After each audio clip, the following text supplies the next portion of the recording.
And let's return now to our breaking news. Hunter Biden, the son of the U.S. President Joe Biden, has been convicted of all 3 charges in a federal gun trial.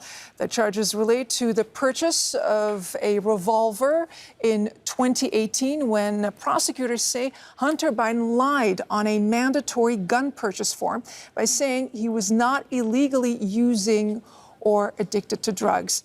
Let's get you the very latest. I'm told we can talk now to Kristen Saloomey, who is in New York, standing by. A surprise?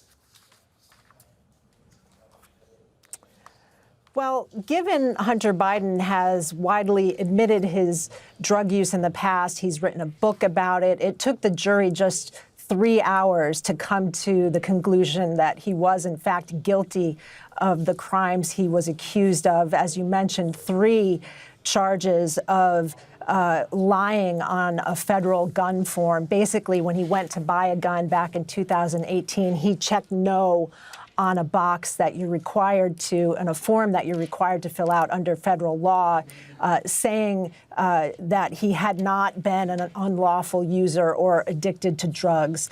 But the prosecution presented evidence that he texted with a drug dealer on the very same day that he actually bought that weapon. So again, it didn't take very long for the jury to reach this guilty conclusion. I should also point out that he was getting ready to sign a plea agreement, basically admitting to lesser charges about a year ago when that deal fell apart and required him to come and face the charges in trial in the run-up to the presidential election that his father is facing, no less. And Kristen, I understand that the jury deliberated for about 3 hours. So as you said, it really did not take them that long to reach this verdict.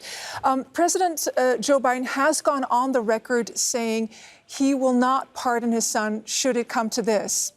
So in terms of, the political ramifications, what will the fallout be for President Joe Biden? Well, I think you're seeing the president attempting to draw a distinction between himself and the way former President Trump handled his trial just a few weeks ago. So on the one hand, we've got the first time that the son of a sitting president has been found guilty of a crime just weeks after the first time a president or former president has been found guilty of a crime. The Biden family took a play out of Trump's playbook in that it showed up every day showing support for Hunter Biden, having a strong presence in the courtroom. First Lady Jill Biden, Hunter Biden's stepmother, was there almost every day in the court. His wife was there, a lot of support from the family. But the defense, the prosecution rather, pointing to them saying it doesn't matter. No one is above the law. You have to reach this conclusion. How it plays out in the election remains to be seen. Of course, this is the president's son, not the president himself. But he also has another trial scheduled in September, Hunter Biden does, in California on tax evasion charges. So this saga, much like the former President Donald Trump's legal sagas, will continue right to the run-up into the election of 2024. Kristen Saloomey reporting on Hunter Biden having been found guilty of 3 felony counts. Thank you so very much. Greatly appreciate it. Thank you. Make sure to subscribe to our channel to get latest news from Al Jazeera.